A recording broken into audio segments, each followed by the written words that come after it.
Okay, so today I'm going to go through Ubersuggest again, but this time I'll look at keywords by traffic, and if we have time, similar websites. Okay, so the website I'm looking at is called mypersonality.com, and so first thing I do is on the left-hand side, I go to the menu item keywords by traffic, so I'm there, and then you put in your website or your URL of your page. So I've done that here. It's called mypersonality.com, and then you can choose whether it's the entire domain or just that exact URL. I've just chosen that domain, and then you can choose the language and country. So I've chosen English and Canada, and then you just click search. And then so I've already done the search, so it's not searching again. It's done everything. And so then we have our table of keywords. So let's just go through the table really quickly. So we have five columns. So each column has a heading: keywords, volume, position, I think this is estimated monthly visits, and SEO difficulty. So there's a little gray question mark by the title of the column. So if you just hover over that, it'll give a description of what that column is about. So that's usually what I do when I'm not sure what the column is telling me. So in this case, keyword, it's an organic keywords. It's a number of keywords this domain ranks for in the organic search. So these are all the keywords that it ranks for. Now, if we just scroll up a little bit under the words, the bold word, keywords by traffic, we have volume and SEO difficulty, and then other keyword filters. So if you click on volume, you can choose which keywords you want to look at by volume. So, for example, if we just want to look at keywords that have a search volume of 100,000 or more. So we don't have any keywords like that for this domain, so nothing shows up. So let's change it to something a bit smaller. How about from 1,000, a volume of 1,001 to 10,000? If we click on that, now we have a list of all the keywords that have a search volume between 1,001 and 10,000. So that narrows it down a little bit. So it looks like there are a lot of shortbread related keywords. So let's look at this table. So we have our volume. So the search volume for that particular month of this first keywords, cornstarch shortbread cookies, is 1,600. The position, let's click on that. The position that particular URL is ranked for in the Google search for that keyword is number 4. And the estimated number of monthly visits for that particular keyword in this case is 652. And then this last column is the SEO difficulty. So if we just read the description of that column, so estimated competition in organic search. So the higher the number, the more competitive. So the range is between 0 and 100. So the closer this SEO difficulty is to 100, then the more difficult it is to rank for that keyword. So this particular keyword, cornstarch shortbread cookies, is not easy, but it's also not the most difficult word to rank for. So it's a 66. So this gives you some idea of the keyword, how much search volume it has, where your particular site or web page ranks for that keyword, the estimated number of visits, monthly visits for that keyword, and then the difficulty in ranking for that keyword. So all that put together, you can make a decision as to whether you want to invest more time in trying to rank for that keyword or increasing the ranking. So for example, a keyword further down, does tea have caffeine? So its position is 76. Its estimated number of monthly visits is 0. So do you really want to invest time in ranking or increasing the rank for that keyword? Maybe not. However, let's see. Actually, let's try some other keywords. How about a volume from 0 to 1,000? Let's see what we get. I'm trying to find a keyword that's, for example, this one, Canada cornstarch. So this keyword is in 28th position, so on the 3rd page of Google. Doesn't have a lot of estimated visits, but if it had more, say, then we might want to invest more time on that particular page for that keyword to see if we can increase the position and slowly move it up the ranks and hopefully onto the first page of Google. Do you have any questions? No? Okay. Sorry. All right. Let's see what else. So each of these columns, there's these little arrows, so you can actually sort the column. I like to sort it by SEO difficulty. So, yeah. So I like having the easiest difficulty on top, and then from there I scroll down, and as it gets harder, then I choose the easier ones to work on first. All right, so now we have a few minutes. Why don't we look at similar websites? Okay, so again, you go on the left-hand side menu, and I clicked on similar websites. And again, at the top, you can choose what website you want to consider. So in this case, again, mypersonality.com, and then you choose your country and language, and then you click search, which I've done. Let's see if we can do it again.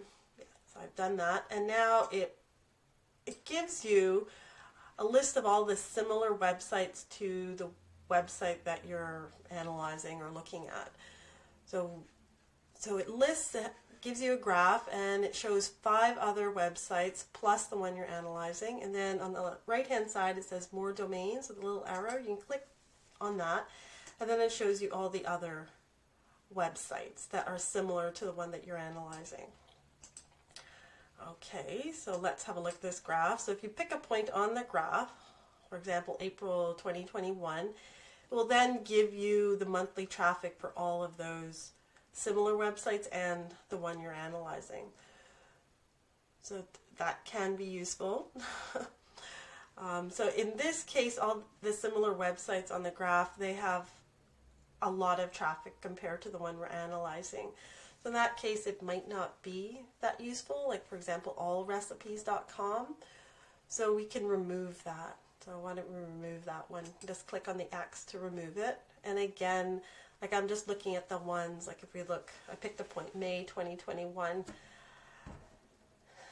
Tasteofhomefood.com, they have a search traffic in the millions compared to the mypersonality.com, which is 0 in 2021.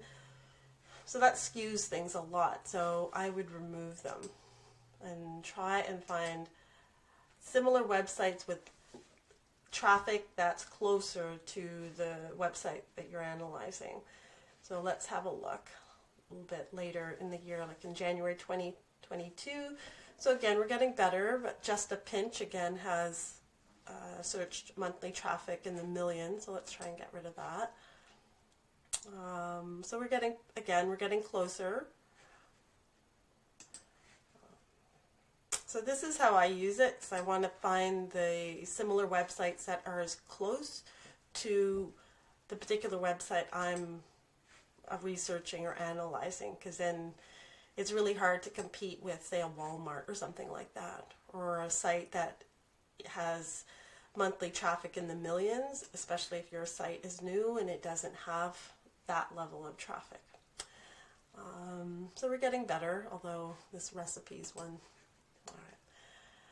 Okay, so now, okay, so that's better. So that's how I use the graph to get a sense of who my closest competitors are. Now if we scroll down, are there any questions? Nope. Okay, and then if you scroll down, there's this table.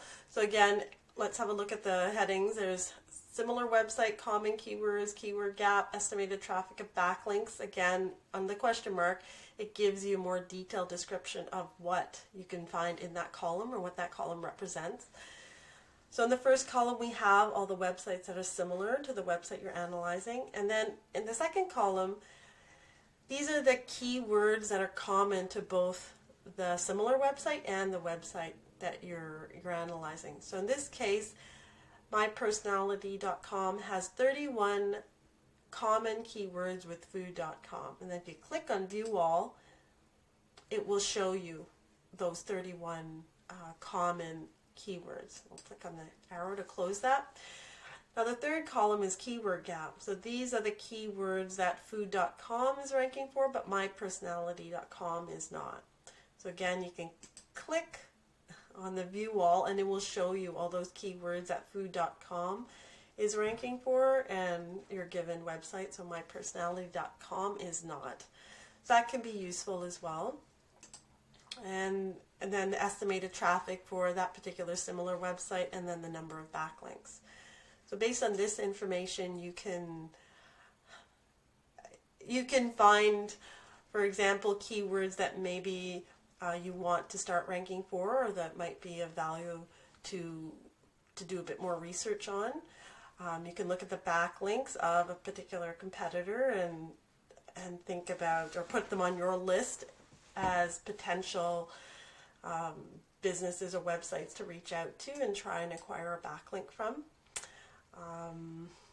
And it's also nice to know if there's a common keyword, how that particular website, like for example with veggie desserts, there are 10 common keywords. So if we click on what those common keywords are, we have the list. And now we can have a look at, well, okay, if we click on this little square with the arrow, it will take us to this site.